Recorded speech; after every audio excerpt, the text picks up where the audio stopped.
Երեկո հարգելի ունկնդիրներ, սկսում ենք զորնստենք հաղորդաշարի հերթական թողարկումը։ Այսօր իմ հյուրն է արտակարգ դեսպանորդ լիազոր նախարար Էդգար Ղազարյանը։ Շնորհակալ եմ, պարոն Ղազարյան, հրավերս ընդունելու համար։ Ես եմ շնորհակալ հրավերի համար։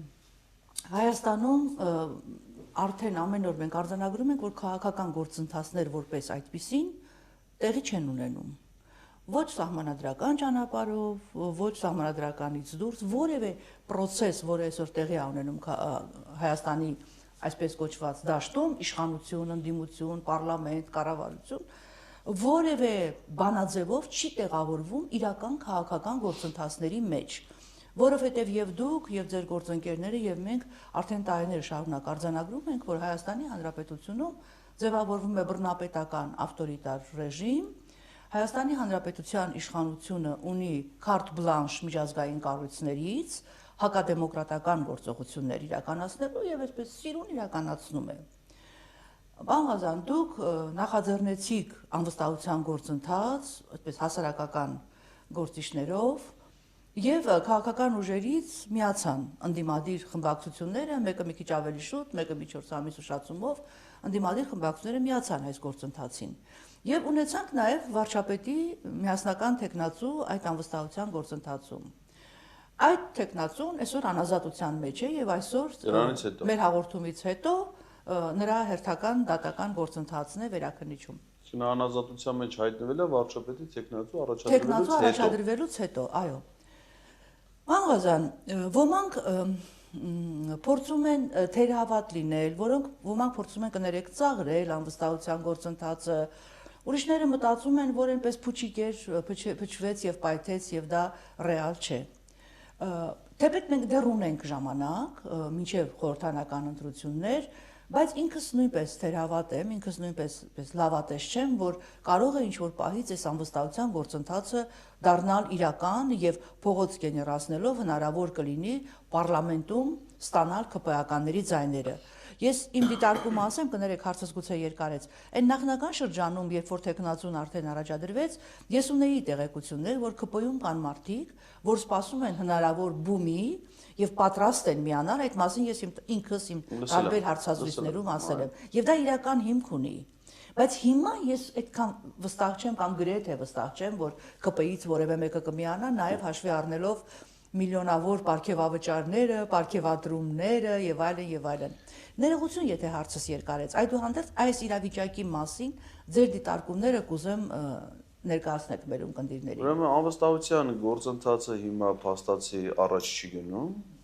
զուտ այն պատճառով, որ նրանք, ովքեր որ այդ նախաձեռնության հեղինակներն են, իսկ նախաձեռնության հեղինակը ոչ թե ես եմ, ոչ թե քաղաքացի, մենք չենք կարող նախաձեռնության հեղինակ, մենք գաղափարը առաջ մղելու նախաձեռնողներն են։ Նախաձեռնության հեղինակ կարող լինեն միայն ազգային ժողովի падգամավորները։ Հիմա падգամավորները, ովքեր դարձել են նախաձեռնության հեղինակ, սկզբից պատիվ ունեն խմբակցության падգամավորները, ավելի ուշ Հայաստան խմբակցության падգամավորները, նրանց գործողություններում ամենօրյա ես չեմ նկատում, որ իրանք այդ նախաձեռնության հեղինակ են։ Այսինքն ֆորմալ իմաստով իրանք դրան նախաձեռնել են, միացել են, չենք կարող ասենք այդ նախաձեռնություն չկա։ Ստորագրություններ են ներկայացում։ Բայց ասենք, եթե падգամավորը դուք եղել եք падգամավոր, շատ լավ գիտեք, եթե падգամավորը որևէ նախաձեռնության հեղինակ, ասենք օրենքի նախագծի, ինքը ինչ անում։ Ինչի է նախաձեռնում, որ այդ օրենքը ընդունվի, չէ՞։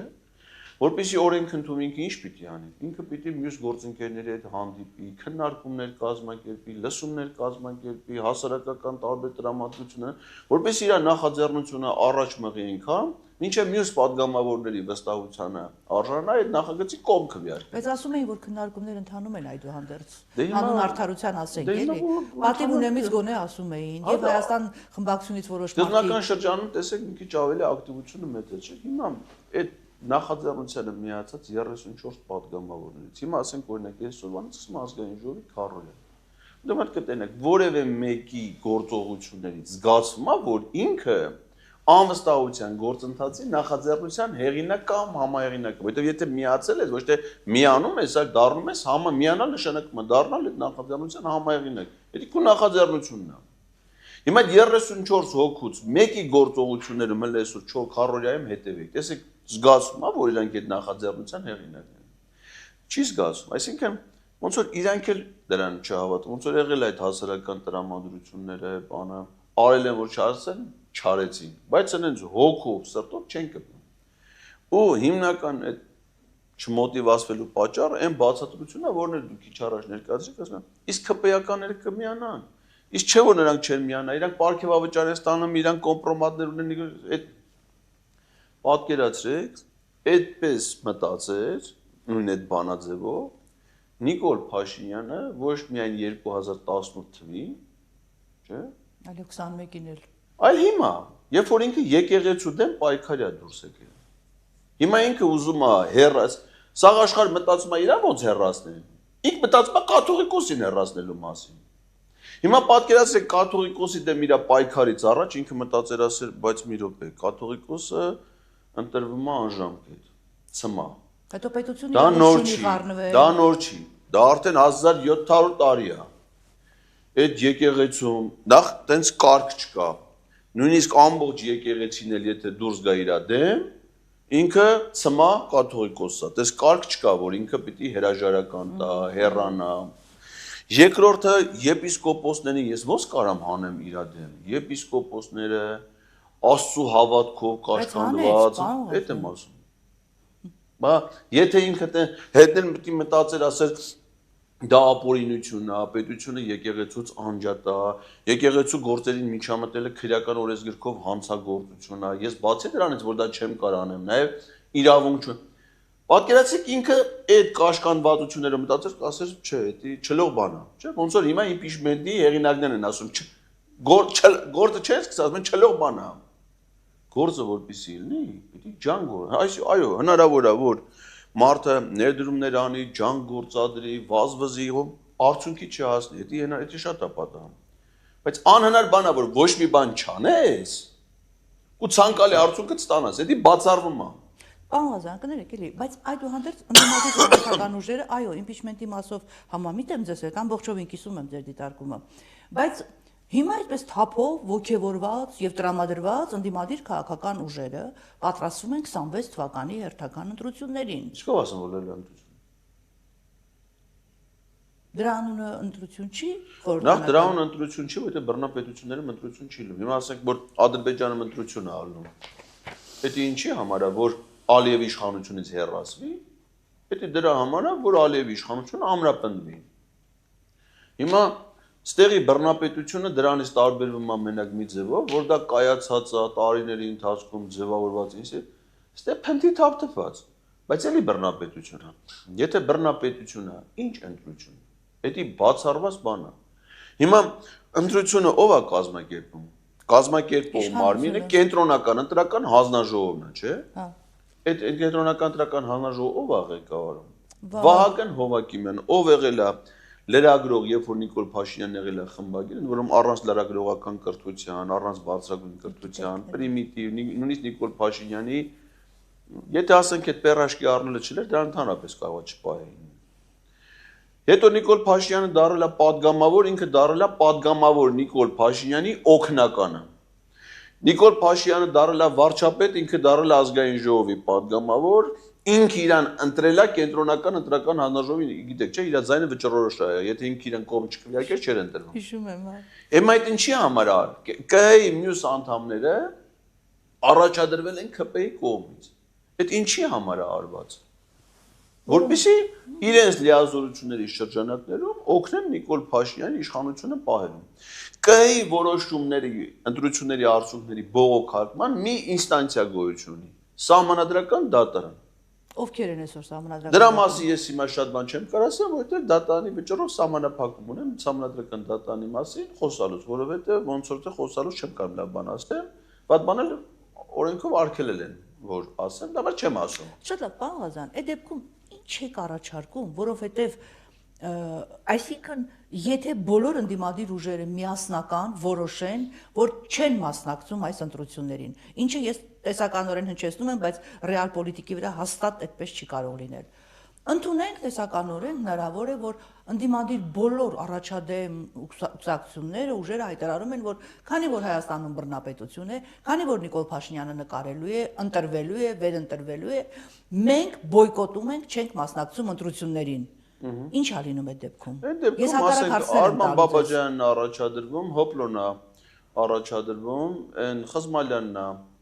առաջադրվում, մի քանի պրոքսի իշխանական այդ կուսակցությունները, որ հիմա կան, էս ու անցնում են պարլամենտ, դառնում են Նիկոլի ընդդիմությունը։ Այո, դա սուտ ընդդիմություն են դառնում, ոնց որ ասենք ենթադրենք 21 թվականին սուտ ընդդիմություններ ԲՀԿ եւ Լուսավոր Հայաստանը։ Չէ, ասենք նրանք ստիված հրճակվել էին որպես ընդդիմություն, բայց ընտրություններից առաջ կոալիցիային Նիկոլ Փաշինյանը այդ երկուսն էլ 21 թվին են գործարքի գնացին, իշխանություն տապալեցին, ապօրինություն այս համադրական կարգ են տապալել դրանք։ Հիմա նույնը հիմա կարան անեն ու կասեն դե հիմա դուք ձեր կամքն է, կուսակցություն եք չեք մասնակցել, մյուս մասնակցել ընտրություն եղել։ Շատ լավ, բայց եթե այդ նույն ընդդիմադիր ուժերը առաջատար, շատ հարգված, շատ իրանցից ինչ որ բան ներկայացնող, ամենայն հարգանքով, եթե որոշում են մասնակցել ընտրությունների, եթե առանձին են մասնակցում, կողքից ասում են գնում եք Նիկոլի ջրաղացին ջուր լցնելու, լեգիտիմացնում եք Նիկոլի իշխանությունը, ունենք օրինակներ, չէ՞։ Ճիշտ է, ես երկար ժամանակ քաղաքական process-ներ, նաև ընտրական process-ների մասնակցելուց հասկանում եմ տեղական ընտրությունների եւ համապետական ընտրությունների տարբերությունները։ Բայց նաև դրանք ունեն նաև տարբերություններից բացի նաև ընդհանրություններ, չէ՞։ Տեսեք օրինակներ Բոլոր այն դեպքերում, որտեղ եղել է պայքար իշխանության եւ ընդդիմադիր ուժերի միջեւ, այսինքն մի հատ ընդդիմություն, մի հատ ԿՊ, առանց բացառության հաղթում ընդդիմությունը։ Տեսեք, օրինակ Արուշ Արուշայանը քանի ինքը ընդդիմադիր էր, ԿՊ հիմա իա չէ, դառը ԿՊ։ Այն ժամանակ որ ամենաընտրվելու պահին ընդդիմադիր բանտում էր։ Այո։ Բանտից հաղթել է ԿՊ-ին։ Կապանում կար ընդդիմադիր տեխնացու եւ ԿՊ։ Հաղթեց ընդդիմադիրը, Քաջարանում մինչև ծաղիկներ տալ Աննային։ Փարամուզյանը։ Ինքն էր եւ ԿՊ-ն։ Հա։ Ինքը հաղթեց։ Մասիսում Դավիթը համբարձում է, որ հիմա դատում է։ Ինքն էր եւ ԿՊ-ն։ Ինքը հաղթեց։ Փարակարում Վալոդիա Գրիգորյանը, որը սպանվեց։ Ինքն էր եւ ԿՊ-ն։ Ինքը հաղթեց։ Ու ասաղ առաջի փուլով։ Դու Գյումրիի մասին էլ կարող ենք նման մի բան ասել։ Գյումրին էլ եթե միասնական էր առաջի փուլով են հաղթելու, չէ՞։ Ինչա թե գնացին առանձին, հետո անգան հետընտրական շրջանում էլ հիշեք, ինչ քննարկում է, սաղս նստած սպասում ենք Մարտին Գրիգորյան ինչ կասի, չի ասի, ինքը կասի, երեք կասի, երողբեր կասի, սաղ ասում ինչև ինչ դժվարությամբ եկան ինչ որ որոշման, չէ՞, բայց եթե միասնական էլ մեկին մեկ ջարդում են։ Էդի այսինքն ինչա ցույց տալի, որ երբ որ ընդդիմադիր ուժերը իրենց ուժերը մեկ տեղում են պայքարում, նրանք հաջողություն։ Նայեք հիմա Էշմիածի վաղաշաբաթի ընտրություններին։ Հիմա ասենք օրինակ, ընդդիմությունը առանձին մասնակցեց, չէ՞։ Հիմա օրինակ ասենք հայրենի կուսակցության արած ինչ էր։ Լավագույն տեխնացուն էին առաջադրել։ Այսինքն չես կարող ասել, իրանք պարտվեցին, որովհետև լավ տեխնացու։ Խաչիկը Մանուկյան բոլոր առումներով լավագույն տեխնացու եւ իր անհատական կերպարը գրող, մտավորական, համարձակ եւ իր հռետորական ձիրքը, զոհված զինծառայողի հայր, նվիրյալ, հայրենասեր, ինքը քաղաքական գործընթացում ագնես չէր, որ ասես Խաչիկ Մանուկյանը չէր էթում Քարոզ Արշավից, դե տես կլեր էլի, բան։ Ամեն ինչով այլ են, չէ։ Հիմա եթե այդ կուսակցությունը լավագույն տեխնացուով մասնակցում է, 3% չի հավաքում։ Դրա մասնակցելու իմաստը ո՞րն է։ Հիմա իրանց ձայները դառել է ԿՊ-ի ձայն, այսինքն հայրենի կուսակցության ձայների շնորհիվ հիմա ԿՊ-ը ստացել է 1 կամ 2 մանդատ ավականիում, որտեղ այդ չանցածների ձայները բաշխում անցածների միջև, չէ։ Հիմա գնում ես, եթե քաղաքական գործի ուժի իմաստը ո՞րն է, որ ինքը իրատեսությունն է, չէ, սթափ գնահատի։ Եթե դու հաշվում ես դերպես, որ դու դաժե անցնելու ռիսկ ունես, այդում ես որ ԿՊ-ին ձայնա, այսինքն մարդկանց տված է դերակ ընդդիմադիր գործի ձայն են տվել, ԿՊ-ն է մանդատ ստացել։ Շատ լավ, ես հասկանում եմ ամեն ինչ։ Հիմա ասենք թե եթե Էշմիածնում էր բոլոր ընդդիմադիր ուժերը միասնական։ Ասենք Սևակել էր առաջի համար, Խաչիկ Մանուկյանն էր երկրորդ համար, մյուսն էր միասնաբար պայքարեին, հաղթեին։ Ավելի լավ չէր էլի, քան ասես մաստատված այդան ձայները։ Շատ լավ, բայց համապետական ընտրությունների պարագային դուք դա որքանով եք իրատեսական համարում, որտեղ արդեն հայտարարություններ կան, Հայաստան խմբակցությունը պիտի մասնակցի, Դաշնակցությունը որոշում կայացրել, մեր ձևովը պիտի մասնակցի, Արման Թաթոյանը ասում է ես պիտի մասնակցեմ վարչապետ դառնամ։ Այսինքն արդեն առանձին այտենց կղզյակներ կան, որ մասնակցում են։ Նայեք իմ տեսանկյունը։ Ես բոլոր ընդդիմադիր ուժերի նկատմամբ սիմպաթիա ունեմ, չէ՞, որովհետև մենք ընդդիմադիր պայքարում ենք։ Բայց ընտրությունների ժամանակ ոչ չեմ կարող բոլորին ընտրել։ Չէ, մեկին։ Դրանցից մեկին պիտի ընտրեմ, չէ։ Հա։ Եթե մեկին եմ ընտրում, դուք էլ այն բոլորի նկատմամբ սիմպաթիա ունեք, այն մյուսին եք ընտրում, նշանակում է մեր քվեները փոշիացավ։ Արդյունքում ոչ իրանք են անցնում։ Մեր ձայներն էլ փոշիանում է, ԿՊՆ-ն է հաղթում, չէ։ Լավ, ասենք թե ենթադրենք անցնում ես, ենթադրենք մեր ձևովը անցավ։ Ինչքան պիտի հավաքի։ 25%։ Ասենք թե 100 տեղա չէ մեր պարլամենտում։ Էլա 25 պատգամավոր, ասա Հայաստան խմբակցություն, տանեն նստածեն պատերի տակ, ձեռարնեն, ծեծեն։ Այդ չի լինելու։ Նպատակը ոչ թե պիտի լինի այդ 25 հոգով, 5 հոգով էտալ նստել ընդե դալիճի պատերի տակ ես ձեռարնեն, այլ հաղթել է, չէ։ Ուրեմն պիտի հասկանաս քո ուժը հերիքում է, որ դու հաղթես, թե չէ։ շատ լավ, այդ դեպքում Հիմա ասենք օրինակ Ռոբերտ Քոչյանը հայտարարել է, որ ինքը ուզում է նորից մասնակցի, չէ։ Այո։ Ռոբերտ Քոչյանը մի անգամ մասնակցել է, չէ։ Հա։ Պարտվել է, չէ։ Որտեւ իր մասնակցելու նպատակը 28 պատգամավորից խմբակցություն ունենալը չէ։ Չէ, ինքը ասում էր կրելու է։ Որտեւ բոլորս էլ հիմա մարդիկ իրան որ քվեարկել են, որ Նիկոլից բռնեն, չէ։ Չի ստացվել, չէ։ Հիմա նույն Նիկոլն է, նույն ինքն է, Նիկոլի դիրքերը ամրապնդվել է, Իրանը թուլացել է։ Եթե 5 տարի առաջ դու իրան չես կարացել հաղթես։ Հիմա ո՞նց պիտի հաղթես։ Պարզավոր չես կարալու, չէ՞ հաղթես։ Եթե չես կարալու հաղթես, եթե դու դա չես կարում անես, նշանակում է պիտի հասարակության մեջ նայես գտնես, թե ով կարա դա անի, դրան հնարավոր աջակցություն ցուցաբերես, չէ՞, քո ունեցած հեղինակությունը, բոլորը, որոնք ոչ թե մեկը մյուսին աջակցում, այլ բոլորը մեկտեղ են իրենց ջանքերը, որպեսզի հաջողության Շատ լավ, ուրեմն դուք շատ լավ գիտեք եւ քաղաքական դասագրքերը եւ սահմանադրությունը եւ առհասարակ ընտրական process-ները, ես չի էլի որ ձեզ պիտի դա ասեմ, բայց բանազան, քաղաքական ուժերը ինչի համար են ստեղծվում, որպիսի ընտրությունների մասնակցեն, որպիսի իշխանություն վերցնեն, որպիսի քաղաքական process-ների գրագետ օրինական մասնակցություն ունենան։ Հիմա դիցուք որևէ քաղաքական ուժ հայտնի կամ քիչ հայտնի, հարգված կամ քիչ հարգված, որոշում է, որ քանի որ բռնապետություն է, ես չեմ մասնակցում ընտրություններին, սպասում եմ եւս 5 տարի, որ Նիկոլ Փաշինյանը ընտրվելու է վստահաբար, բոլորը այդ կարծիքին են։ Մենք էլ կսպասենք, մինչև տեսնենք ինչ լույս կբացվի։ Այդ քաղաքական ուժը դրանով, այդ առաջիկա 5 տարում ինքը իրան ինքնասպանություն չի գործում։ Չէ, նայեք։ Կպահի իր շարքերը, իր կառույցները, Ձեր ասածը լրիվ ճիշտ է։ Հավատացողներին, իր կողքին կանգնողներին չեն թռնի, այս կղզյակից են կղզյակ, ասեն դե որ դու չես մասնակցում, մենք էլ գնում ենք օրինակ, չգիտեմ, ում ենք ընտրում։ Ձեր ասածը դժվար իրավիճակ է, համաձայն եք։ Ձեր ասածը լրիվ տրամաբանական եւ ճիշտ է, ժողովրդավարական հասարակական, այսինքն երբ որ կա ազատ ընտրության հնարավորություն, քաղաքական ուժերն պիտի իրենց ծրագրերով, իրենց մոտեցումներով, իրենց գաղափարախոսությամբ գնան ժողովրդից իշխանություն ակնկալեն, ազատ իրենց մտքերը ներկայացնելու հնարավորություն ունենան, թիմակիցներ ձևավորել, այդ հնարավորության, դա դրա համար է։ Հիմա երբ որ ֆաշիստական Գերմանիան Լեհաստանին օկուպացրել էր, ասենք այդ օկուպացիոն հատվածում Լեհաստանում չէին կարա լինեին քաղաքական ուժեր, որոնք ֆաշիստական ռեժիմի դեմ պայքարեն։ Եվ քաղաքական Դրա համար process-ներ իրենք ինչ էին անում, գետոներ էին ձևավորում, չէ՞, ապստամբություններ էին անում, որովհետև պիտի նախ դրանից ազատ։ Հիմա Լեհաստանում օրինակ դες բան չկա, որովհետև Լեհաստանը հիմա ժողովրդավարական երկիր է,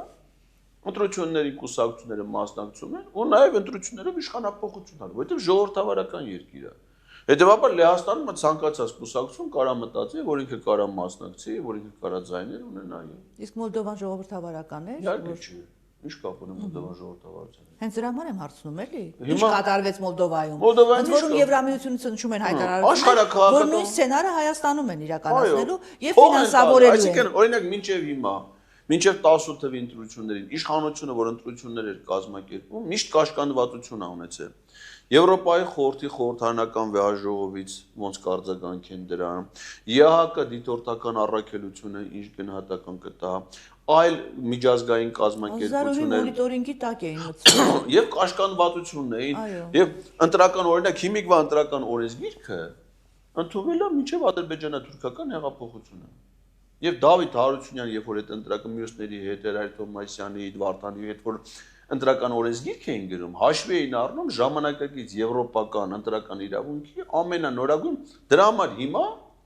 ընտրատեղամասում որ ընտրակեղծիք հնարավոր չի անել այդ ինստիտուցիոնալ մոտեցումների հետևանքն է, արդյունքն է, պետք է արվել է մինչև ադրբեջանա-թուրքական դա ժողովրդավարական պետության համար։ Իսկ ինչի համար էին արել, որովհետև ասում էին, եթե դուք Եվրոպայի խորհրդի անդամ եք, պիտի ձեր սահմանադրությունը, մեր սահմանադրությունը, որ հիմա քննադատում են, չէ՞, 15 թվին ընդունված։ Վենետիկի հանձնաժողովն ասել է, որ դա Եվրոպայի խորհրդի անդամ երկրների լավագույն սահմանադրություններից մեկն է, որովհետև ամենանոր սահմանադրությունն է Եվրոպայի խորհրդի տարածքում, որտեղ ամբողջությամբ հաշվի են առնվել Եվրոպայի խորհրդի Վենետիկի հանձնաժողովի պահանջները։ Հիմա դա արվել է մինչև ադրբեջանա-թուրքական հեղափոխությունը, չէ՞։ Այո։ Ինչի է արվել, որովհետև կաշկանդվածությունն էին, ասում են, բա Եվրոպայի խորհուրդը ինչ կասի, ԵՀԿ-ն։ Հիմա դրանք հերիք չի չեն ասում։ Հետ էլ ասում են պատրաստ ենք ձեր ապօրինությունների փողը տանք։ Այսինքն մենք նախկին իշխանությունները, բոլոր նախկին նախագահները այդքան սխալվել են դեպի ժողովրդավարություն գնալով։ Գնացել են դեպի ժողովրդավարություն ըստ էության, դեպի եվրոպականացում, դեպի նրանց օրենքների հետ համապատասխանացնում, երկրի եւ կառավարման եւ այլ համակարգերը սխալվել են, չեն պատկերացրել, որ կարող է գալ այսպիսի մի օր, որ Հայաստանը կբռնի բռնապետության ճանապարհը։ Դե կարող է Ինչն է էլի պատճառը։ Կարող է միգուցե այդ պահին այդ ծավալի ազատությունները, այս քանի հասարակությունը դեռևս դրան պատրաստ չի, շուտ էին։ Սխալ հաշվարկ եղած է լինի, որովհետև մեր համար ավելի լավ չէ մենք մեր հայրենիքը պաշտպանեինք, քան ստե հայտնվեինք, որովհետև 18 թվի իրադարձությունները դրանք ըստ էության ժողովրդավարության կոչվածի հետևանքներն էին, չէ՞։ Այո։ Ասենք եթե նորմալ բռնապետություն ուներ, դնենք ջարդ էին, չէ՞։ Այո։ Բայց չեն արել, չէ՞։ Ես Լեհաստանի նստած եմ վաղ դեսպան էի, համակարգչով հանգիստ ազատ նայում եք 24 ժամ Նիկոլ Փաշինյանի ցույցերը։ Նույնիսկ ինտերնետը չէր խափանվում, որակը չէր տուժում ազատություն ռադիոկայանի, չէ՞ կարային չէ ինտերնետը խափանեն, հեռարձակում չլներ։ Այդ չեմ ասում է բռնություն, հարավակ արգելել, մեկել մյուս։ Այսինքն այդքան դեմոկրատ էինք արդեն, հա։ Դե փաստացի է դրա հետևանքներն է, եթե բռնապետություն ուներ, դες բան ոնց կարար այդ կարգի զարգացումներ ուներ։ Վալոդիա Գրիգորյանը ժողովրդավարության զոհա, բռնապետության զոհա, չէ՞։ Վարդան ով ընտրվում է հայտնվում է բանտում։ Իսկ հիմա որ Դավիթ Համբարձումյանը բանտում է, դա ժողովրդավարության, օրենքի գերակայության, արդարադատության արդյունք է։ Կամ Նարեկ Սամսոնյանն ու Նարեկ Սամսոնյանը, որ ասենք թե այսպես նստել իրար հետ խոսում են, երկուսն էլ հայտնվել են բանտում։ Դա ժողովրդավարության եւ արդարադատության արդյունքն է։ Դրա առաջին արբանյակներ Մամիկոն Ասլանյանն էր ընտրված, որ 3 տարի Արմեն Աշոտյան։ Ասեք դա մնացել սրբազանները։ Հիմա որ նստած են բանտում մեր այդ նորմալները, տիրադավներն չեն գարել տիրադավ, որովհետև հասկանում են, որովհետև մի սրբազանիկն է, մեկը մյուսն է։ Իրեն էլ կան։ Եթե նա ազնիվ, ընդհանրապես Միքայել Սրբազանի, որ զորով մանկած ոչ մի բան չես գտնի, այո։ Հիմա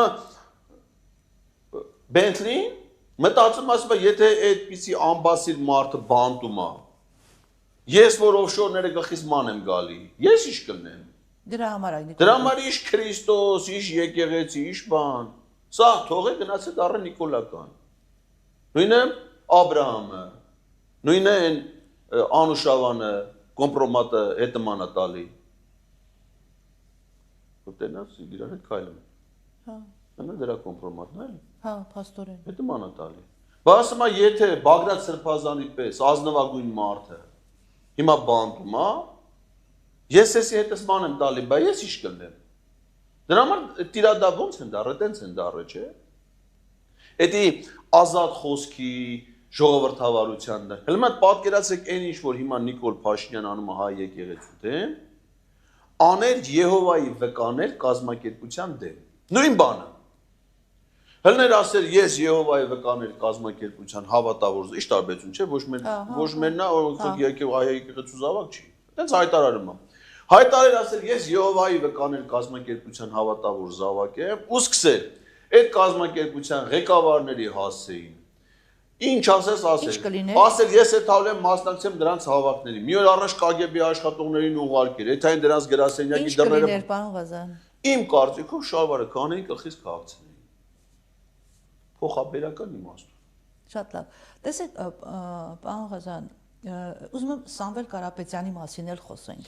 որովհետև եւ Ռուբեն Վարդանյան, Սամվել Կարապետյան, սրանք մարդիկ են, որոնք իմ կարծիքով ուղղակի անառարկելի մեծություններ են Հայաստանի Հանրապետության, այո, իրանց ոլորտում եւ բարեգործության եւ իրենց բիզնես ծրագրերով եւ Հայաստանին արված ծառայություններով եւ այլն, բայց այսօրվա իշխանությունները փաստորեն որևէ արգելանք փակում չունեն, արգելանք չունեն, բոլորին կարող են վերցնել, փակել, ազատազրկել։ Հիմա մենք, ես, դուք, մեր նման մարդիկ, որ քիչ չեն, շատ են, մենք չենք դարձել արդյոք այս ամեն ինչի արձանագրողը։ Սղագրողի պես բան, գրում ենք, ջղայնանում ենք, խոսում ենք, վերջ։ Հաջորդ օրը նորից գրում ենք, ջղայնանում ենք, խոսում ենք, վերջ։ Դուք հիմա ինձ կասեք, այո, բռնապետական պետություններում այդպես է լինում։ Բայց ելք չկա, պարոն Ղազարյան։ Կա։ Իմ պատկերացրած ելքը դա անվստահության գործընթացն է, այսինքն քաղաքական օրակարգ, որը նաև օրինական է, սահմանադրական է, գաղափարի շուրջ համախմբելն է եւ ոչ թե մտածել, որ քպեականն է, այլ հետեւողական։ Հիմա պատկերացրեք անվստահության գործընթացի համար բոլորս ովքեր մեզ համարում ենք ընդդիմադիր գործիչներ, անեինք այն, ինչ որ անում է Նիկոլ Փաշինյանը կաթողիկոսին հեռացնելու համար։ Արդյունք չէինք ունենա, ոչ չէինք ունենա։ Եթե նա ասենք դելնում այդ մա Չարենցավան, այն Դուրգայանի աղբերն էլ հետևից մանագալի եթում է, չէ՞։ Մնացած բոլորը այդ կնիկների հավաքում են, տանում են։ Հիմա պատկերացրեք ընդդիմությունը իր բոլոր ջանքերը ամեն օր մի օր ակցիաներով, գործողություններով, պայքարով արդյունք չէինք ունենալու։ Այդ որ ասում են կոմպրոմատներ, Նիկոլունի կոմպրոմատներ ՔՊ-ի դեմ։ Այդ կոմպրոմատները ԱԱՑ-ն չի տալի, ԱԱՑ-ի քանի սպակա հիմա ընդդիմության շարքերում։ Արթուր Վանեցյանը ո՞վ է։ Նախկին։ Միքայել Համբար, դրանք բոլորը ԱԱՑ-ի ղեկավարներ են եղել, որոնք այսինքն այդ կոմպրոմատների մասին Իրանք էջ չունեն կոմպրոմատ։ Սա իրանք գիտեն, չէ։ Բայց եթե իրանք այս թվում են, այս պայքարի մեջ են, ի՞նչ տարբերություն ով է ասում։ Մենակ դու ասեն։ Մեկը հիմիկվան ասում է, չէ, ներկայացնում։ Ինչի չեն ասում, պարոն Ղազարյան։ Չգիտեմ, բայց իմ ասածը այն է, որ պետք է բոլոր իրենց ջանքերը հիմիկվա գործընթացի համար մեկտեղ են, ամեն գնով, եթե չարին դա գնացին ընտրության առանձին, ասեն գնացից դու 3% ավակի, դու 2% ավակի, դու էլ երջանիկ ես, 6 ես ավակել, 6-ը դեպուտատ։ Տանեն, մեր պատիտակ նստացնեն, ծեծեն։ Պարոն Ղազարյան։ Չեն ծեծում դեպուտատ։ Ծեծում են, համաձայն եմ։ Այսինքն ես ուզում եմ ելքը հասկանալ։ Օրինակ իմ դիտարկմամբ, որպես նախկին падգամավոր եւ 18 թվականին մերժված, ես օրինակ իմ սուբյեկտիվ կարծիքն եմ հայտնում իմ մասով։ Ես չեմ ուզում գնալ Նիկոլի պարլամենտում մանդատ ունենալ։ Իրականում չեմ ուզում, ես դրան դեմ եմ։ Բայց ելի եմ ասում, քաղաքագիտական իմաստով որևէ կուսակցություն, հիմա դուք կասեք բռնապետությունն է դրա համար եւ այլն, իրավիճակը բոլորովին այլ այս համաձայն եմ, այդ մասով եմ ձեզ հետ համաձայն։ Բայց ես վստահեցնում եմ Հայաստանի իրականությունը այնպիսին է, որ եթե որևէ կուսակցություն այլևս չշարունակի իր գործունեությունը քաղաքական դաշտում, կդառնա ոչ թե քաղաքական միավոր, այլ կառույց։ Այդպես է թե այդպես չի։ Որևէ կառույց, որտեղ հավաքված են, այո, սրտացավ մարդիկ, երկրի համար մտահոգ մարդիկ, քաղաքականության այս վիճակի համար մտահոգ մարդիկ, կգրեն, կխոսեն, վերլուծություններ կանեն, բայց 5 տարի կլինի Նիկոլի իշխանություն եւ 5 տարվա ընթացքում մենք չենք ունենա Հայաստանի Հայկական Հանրապետություն։ Ինչպես չունենք Արցախի հայկական։ Հայաստանի հայկական։ Հիմա այսինքն դա չի նշանակում էլի пассив դիտորդի դեր ունենա։ Չէ, ես չեմ ասում, իմ ասածը пассив է պետաբեր։ Ես ասում եմ, չպիտի սпасել ընտրության, պետքա պայքարել։ Նայեք, հիմա եթե անգամ հասարակական տրամադրությունները, չէ, նայեք։ Հիմա սկսել է, չէ։ Օրինակ էլեկտրոցանցը վերցրել են իրենց հսկողության տակ։ Հիմա པարզ է, չէ, ինչ արնելու։ Գալու է ընտրական շրջանը, ենթադրել հիպոթետիկ իրավիճակ եմ ասում։ Ռոմանոս հայտարարում է, այդ բաց չի հայտարարում, այդ իրանց շտաբերում մարդկանց կանչում են, ասում են, եթե ԿՊ եք ընտրելու, կարակ հոսանքի վարձ չմուծեք։ Ասենք, եթե հիմա ամեն ամիս հոսանքի վարձ չմուծեն, գալու են անջատեն, չէ՞։ Չեն անջատի։ Ոչ, թող հեծի վրա պարտ պետք է, հեծը Ռոմանոսի Վանիչկա է կարծեմ դրա, Վանիչկայից է ստացել, ինչ է որ անհանգստություն է։ Դու սնենք անում ասել, մեկը ասես տենես ծախելու են սոկարեն։ Սոկարը պարտքերով կառն, չէ։ Սոկարն ասում է գնացեք ձեն հավաքեք իշխանությունը, բայ եկենա Հական Ֆիդանը հայտարարում է։ Ոչ դուք փողի պորը ոչի բան չունեք։ Հիմա կանչել են շտաբում իրանց շտաբի պետը վայքի գրասենյակում նստելու է, հա։ Հերթով կանչելու են մարդկանց, ասեն հոսանքի վարձը մի մուծե գնացեք լիքվոր ընտրեք։ Ու կգնանք ընտրել։ Բայց չի չեն ընտրել։ Հիմա ասենք օրինակ կառավարության որոշումներ է կայացնում, մինչև 1 միլիոն դրամ սպառողական վարկեր ունեցողի վարկերը պետությունը մինչև 1 միլիոն դրամ էդի սոտովի հեռախոսա, խալաձենիկա, լվացքի մեքենա, դա էլի, մարդը գնացել են բանկի սպառողական վարկեր, վերցը չեն կարող փակել։ Կառավարությունը համ բանկի փողն է տալի հետո դրանցից բնականաբար կարա հետ ուզի, չէ՞ իր ուզածը։ Համ էլ այդ մարդն ասում են Նիկոլին փող տվեց։ Օրինական ձևերով առնում են մարդը։ Էդի շարունակվելու է, թե չեմ ասում, է սութի ասֆալտը մեկել է մյուսը։ Դրա հետ միասին, անգամ այդ պայմաններում, եթե եկավ հասավ ընտրության օրը, սոցապրոսարին տեսան իր ձայները չի երիքում։ Չի կարա արտակարգ դրություն հայտարարել, ընտրություն չեղարկի։ Կարա։ Այդ կանոն։ Շատ լավ։ Առաջարկում եմ մոտենանք կամաց-կամաց մեր հաղորդման ամփոփմանը, երկու արձանագրում անենք, եթե սխալվում եմ, դուք խնդրում եմ ինձ ուղեք։ Ուրեմն դուք մտածում եք, որ մենք այդուհանդերձ ունենք երկու տարբերակ այս իշխանությունից դեռ ունենք երկու տարբերակ այս իշխանությունից ազատվելու։ Ինքս չգիտեմ, թե այդ երկու տարբերակներից որ մեկն է ավելի ռեալիստական եւ իրականանալի, կանխավ այսպես խախտեմ կանոնները եւ ասեմ, որ իմ կարծիքով ոչ մեկն էլ իրականանալի չի, այդուհանդերձ ամփոփենք, երկու տարբերակ ունենք։ Իմպիչմենտի գործընթացը բերում հասցնում ենք տրամաբանական վիճակի, փողոց ենք գեներացնում, դեռ ժամանակ ունենք։ Այո, մինչև վերջի օրը կարելի։ Այո, դեռ ժամանակ ունենք։ Սա մեկ տարբերակ, հաջորդ տարբերակը, եթե դիցուք սա չի իրականանում, ընդդիմությունը, առաջադար ընդդիմադիր ուժերը միասնական մեկ ցուցակով եւ լինելու է ԿՊ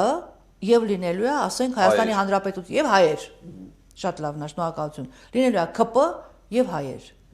Բնականաբար այս իրավիճակում հայերը վստահաբար հաղթելու են։ Բայց սա ռեալ չէ, որովհետեւ արդեն էլի եմ կրկնում իմ հարցը, տարբեր ուժեր, տարբեր գործիչներ հայտարարել են, որ գնալու են առանձին, որ գնալու են էլի հաղթելու են, որ իրենք վարչապետ են դառնալու, որ իրենք սենց, որ իրենք նենց։ Այսինքն արդեն իրանք կանխակալ իրանց դիրքորոշումը, դիրքավորման մասին խոսել են։ Բայց դուք որպես այս ամեն ինչը օբյեկտիվ վերլուծող հասարակական քաղաքական գործիչ ասում եք, այ ժողովուրդ, երկու տարբերակ կա։ Իմպիչմենտը միացեք գլուխ բերենք, կամ էլ միասնական գնացեք։ Այդ ցուցակում ինչ երթականություն ուզում եք արեք։ Եթե լավ, կարա հիմա ես չեմ իրանք են չէ որոշում։ Իմ ասենք թե գնալու են մասնակցեն, բան ընտրությունը ցույց տվեց վաղաշաբաթ, չէ՞։ Ամեն մեկը մի չրթիկ, եթե օրինակ ասենք թե Մայր Հայաստան կուսակցությունը, այն ժամանակ դաշինք էր, հետո կուսակցությունը, չէ՞։ Երևանում մասնակցել է, Գյումրիում մասնակցել է, վաղաշաբաթում մասնակցել։ Իմաստ։ Երևանում հələ միակ ընդդիմադիր ռադիկալ ընդդիմադիր ուժներին ավելի շատ քվեստացան։ Ասենք հիմա Գյումրի ավականում ունեն 2 մանդատ։ 2 մանդատ էլ ունեն վաղաշաբաթի ավական։ Հետո այսինքն իրանք մասնակցում էին ընտրություններին,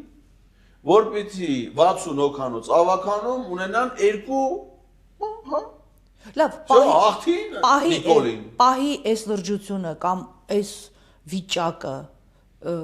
այդ մարդիկ ենթադրում են, որ իրանք են հասկանում, որտեվ իրենց հայտարարություններով, արծազրույցներով շատ օբյեկտիվ վերլուծում են այսօրվա իրավիճակը։ Նիկոլի իշխանության մասին ամեն ինչ ասում են շատ ճշգրիտ եւ բան։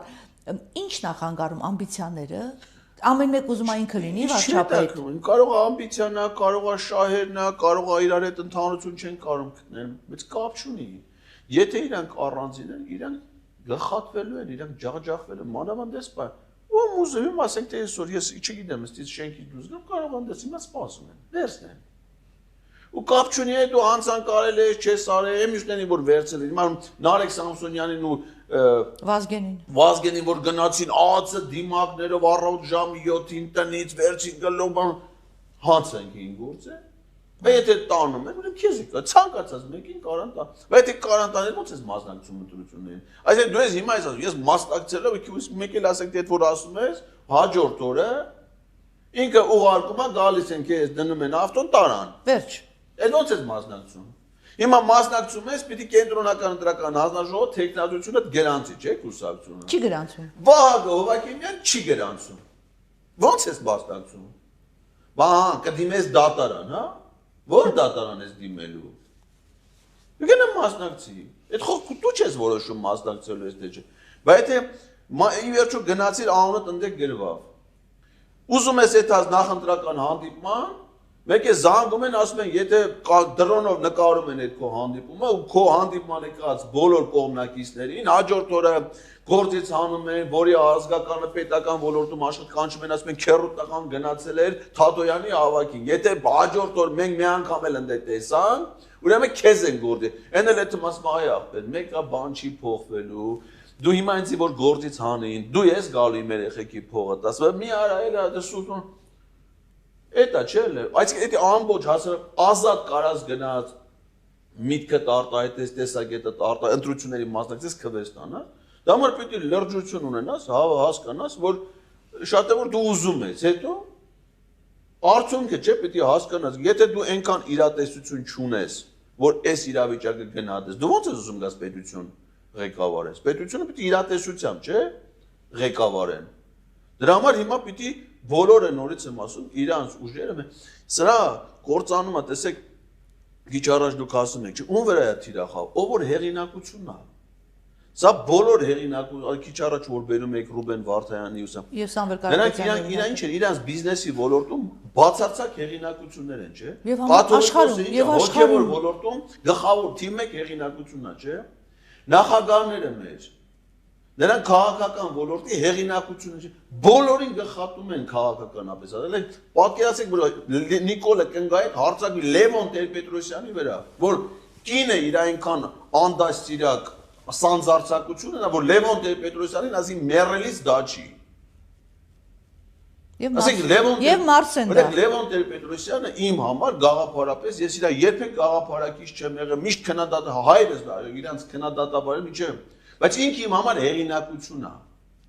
որպես երկրի ղեկավար եղած մարդ, որպես առաջին նախագահ, հեղինակություն է։ Սրանք վերացնում են բոլոր բիզնեսում կլինի, մշակույթի ոլորտում կլինի,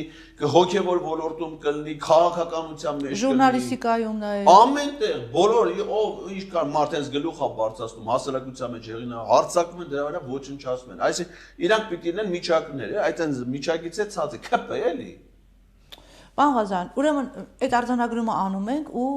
այս տարի ինչ հաղորդաշարը վերսկսվել է,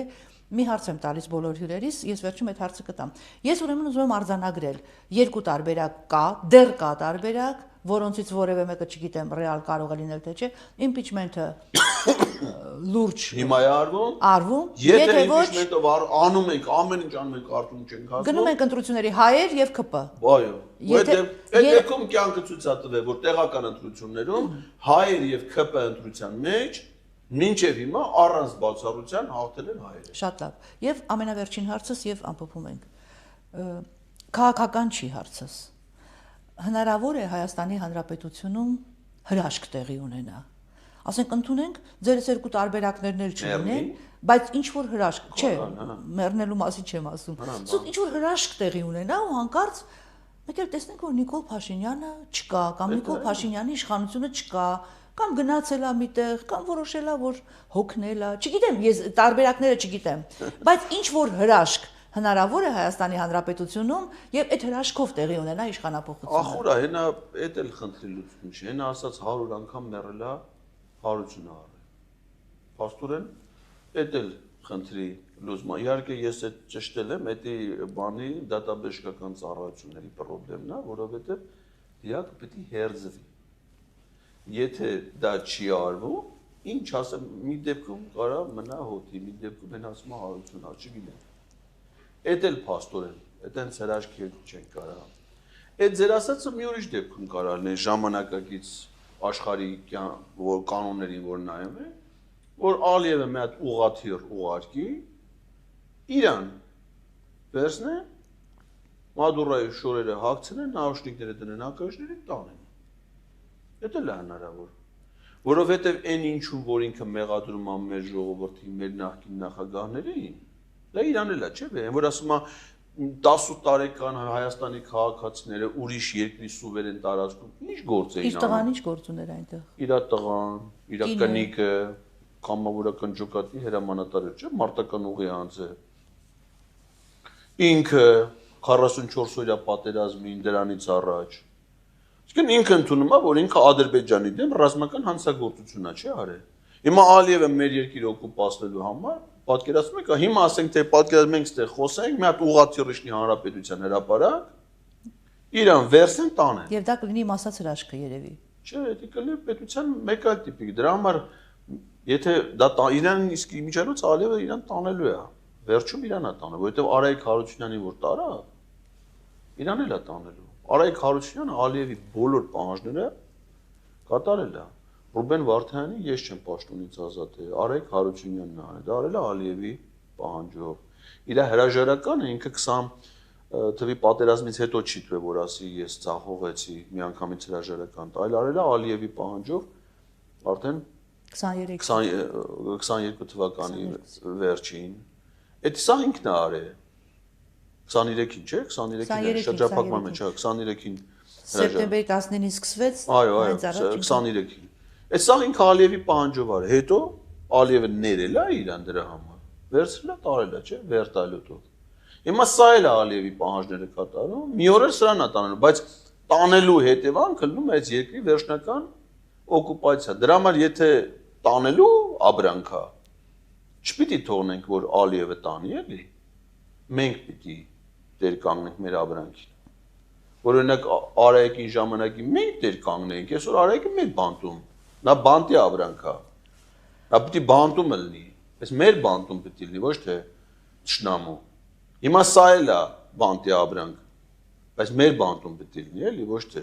ճշնամու։ Շատ լավ, պարոն Ղազարյան, շնորհակալ եմ հետաքրքիր զրույցի համար, այդուհանդերձ որպես ամփոփում ասեմ մեր ունկնդիրներին, որ ելքեր դեռ կան, լուծումներ դեռ կան, եւ դրանք քաղաքական լուծումներ են իրականում։ Ես հրաշքի մասին հարցրի, ես նաեւ հրաշքների եմ հավատում այդուհանդերձ, եւ ուղղակի մեր ժողովրդին չհուսահատեցնենք, որովհետեւ առանց էդ էլ այնքան կոտրված, հոգնած, վախեցած, հուսահատված է մեր հասարակությունը։ Եկեք ոգևորենք նաև քաղաքական ուժերին, որ ի վերջո իրենց ամբիցիաները, իրենց հավակնությունները, իրենց փքվածությունը դնեն մի կողմ եւ հասկանան, որ Հայաստանի Հանրապետությունը այսօր ոչ սովորական, աննորմալ վիճակում գտնվող պետություն է, զավթված պետություն է, եւ իրենք, եթե ուզում են իսկապես ազատվել Նիկոլի իշխանությունից, իրականացնել իշխանապողություն, պիտի միասնաբար այդ անեն։ Ես ուզում եմ ուղղակի հաղորդման վերջում հիշեցնել այդ ցախավելի հեքիաթը առասպելը, երբ որ առանձին ճյուղերը հեշտ կոտրվում են, միասնական մեկ բանը ցախավելը չի կոտրվում։ Ես էլ ուրիշ բան հասկացա, որ ասացիք ցախավել, հիշեցի, որ այսօր Արեգ Սամսոնյանի գործով ակցիա կա